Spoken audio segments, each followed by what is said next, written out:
గాలే వేదికగా జరుగుతున్న India versus Sri Lanka first test match లో డే 1 లో జైస్వాల్ రన్అట్ ఒక పెద్ద కాంట్రవర్సీకి దారితీస్తుంది. అదేంటంటే కోహెల్ రాహుల్ స్వార్థపరుడని తను వచ్చేసి తన వికెట్ కాపాడుకోవడానికి చేశాడని చెప్పి అంటున్నారు. మరికొందరు వచ్చేసి శ్రీలంక ప్లేయర్స్ కి స్పిరిట్ ఆఫ్ ద గేమ్ లేదని చెప్పి అయితే అంటున్నారు. సో దీని మీద ఫుల్ గా డిస్కస్ చేద్దాం. వీడియోని ఎండ్ వరకు చూడండి. ఎవరిది తప్పు ఉందనేది మీకు ఒక ఐడియా అయితే వస్తుంది.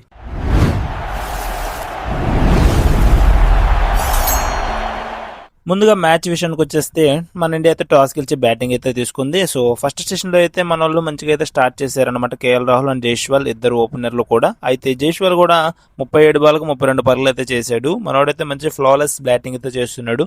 అంటే ఎక్కడా కూడా టెన్షన్ తీసుకోకుండా ఫ్రీ బ్యాటింగ్ అయితే చేస్తున్నాడు అనమాట. బట్ అవతల సైడ్ వచ్చేసి కేఎల్ రాహుల్ కొంచెం ఆచితూచి ఆడుతూ కొంచెం స్లోగా అయితే ఆడుతున్నాడు అనమాట గేమ్ ని. సో ఇలా మన టీమిండియాకి అయితే ఫస్ట్ వికెట్ వచ్చేసి 47 పరుగుల వద్ద అయితే పడింది అనమాట. 11 ఓవర్లోనే కొట్టేసాడు 47 రన్స్. అయితే సాఫీగా వెళ్తున్న టైంలో ఒక డిజాస్టర్ రన్అట్ అయితే చూసాం. జైస్వాల్ మరియు రాహుల్ మధ్య సరైన కమ్యూనికేషన్ లేకపోవడం వల్ల జైస్వాల్ నాన్ స్ట్రైక్ రన్ లో అవుట్ అయిపోయాడు. సో ఈ రన్అట్ లో అయితే ఇద్దరు బ్యాట్స్మెన్లు కూడా ఒకే ఎండ్కి అయితే వచ్చేసారు. అంటే ఎంత ప్యూర్ కమ్యూనికేషన్ లోపం ఉందనేది ఇక్కడ అర్థమవుతుంది. కానీ విజువల్స్ లో చూసుకుంటే మాత్రం ఫలానా వాళ్ళదే తప్పని చెప్పడం చాలా కష్టం భయ్యా.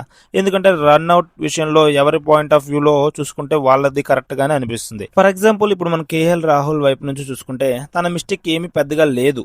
క్లియర్ గా ఆ షాట్ కి సింగిల్ అయితే ఉంది. ఎందుకంటే అక్కడ ఫీల్డర్ డీప్ డౌన్ లో అయితే ఉన్నాడు. దీంతో రాహుల్ షాట్ కొట్టిన వెంటనే సింగిల్ కి పిలిచాడు. అండ్ డేంజర్ ఎండ్ కూడా రాహుల్ దే కాబట్టి రన్ తీయడానికి రెడీ అయిపోయాడు. బట్ నాన్ స్ట్రైక్ ఎండ్ లో చూసుకుంటే బాల్ ఆపే క్రమంలో బౌలర్ జైస్వాల్ కు అడ్డొచ్చేసాడు. దీంతో జైస్వాల్ తన ఫుట్టింగ్ కోల్పోవడం చూసాం. అంటే కింద పడిపోయాడు. అండ్ ఎగ్జాక్ట్లీ ఇదే పాయింట్ ఆఫ్ టైమ్ లో పిచ్ మధ్య వరకు వచ్చిన కేఎల్ రాహుల్ ఒక్క క్షణం ఆగాడు. మళ్ళీ వెనక్కి వెళ్ళిపోదాం అన్నట్టు ఒక మూమెంట్ అయితే ఇవ్వబోయాడు. బట్ కంగారులో జైస్వాల్ ఏం చేశాడు, పైకి లేచి మళ్ళీ ఫ్రంట్ కి మూమెంట్ ఇచ్చాడు. అంటే రన్ తీయడానికి ప్రయత్నించాడు. దీంతో కేఎల్ రాహుల్ జైస్వాల్ సింగిల్ కి వచ్చేస్తారేమో అనుకుని తనైతే నాన్ స్ట్రైక్ రెండు వైపు అయితే వచ్చేసాడు. బట్ మళ్ళీ జైస్వాల్ ఏం చేశాడు, ఆ మూమెంట్ ఇచ్చిన తర్వాత మళ్ళీ వెనక్కి వచ్చేసాడు. సో ఇక్కడైతే క్లియర్ గా ఇద్దరి మధ్య కమ్యూనికేషన్ అయితే అస్సలు కనిపించలేదు. జైస్వాల్ కింద పడిపోయిన వెంటనే నో చెప్తే సరిపోయేది. లేదా కేఎల్ రాహుల్ జైస్వాల్ కింద పడిపోయాడు కదా నో చెప్పేసి తను వెనక్కి వెళ్ళిపోయినా సరిపోయేది. బట్ ఇద్దరి మధ్య కూడా ఆ కమ్యూనికేషన్ అయితే జరగలేదు. ఎవరికి వాళ్ళు బాల్ ని అబ్జర్వ్ చేస్తూ తమ ఎస్టిమేషన్స్ అయితే వేసేసుకున్నారు. సో నిజానికి ఈ రన్అట్ కేవలం అన్ఫార్చునేట్ మాత్రమే. ఇందులో రాహుల్ తప్పు లేదు, అలాగే జైస్వాల్ కూడా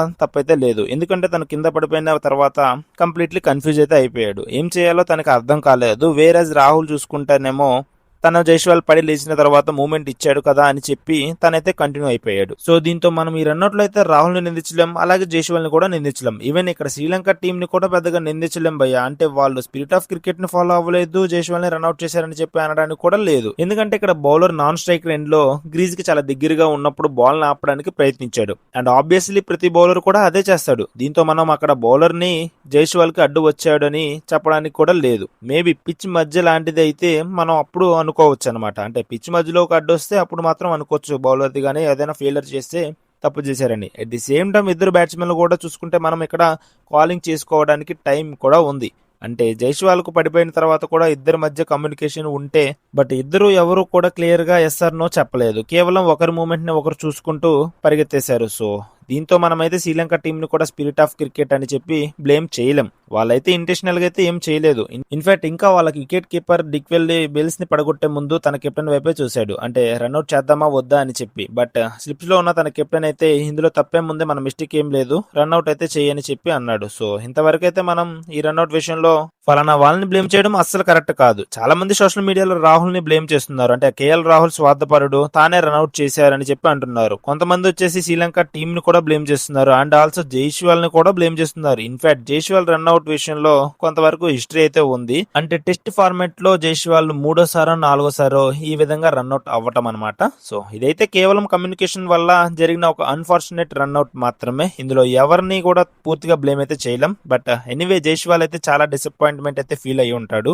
సో చూసారు కదా గైస్, జైస్వాల్ రన్అట్ కాంట్రవర్సీలో నాకేమనిపించిందో నేనైతే చెప్పాను అనమాట. సో మీకు ఎవరిది తప్పు అనిపిస్తుందో మీరైతే కామెంట్ అయితే చేయండి. సో మీ కామెంట్స్ కూడా నేను ఖచ్చితంగా చదువుతాను. సో మరిన్ని ఇలాంటి క్రికెట్ అప్డేట్స్ కోసం మన ఛానల్ని సబ్స్క్రైబ్ చేసి పెట్టుకోండి. Thank you for watching. జై హింద్.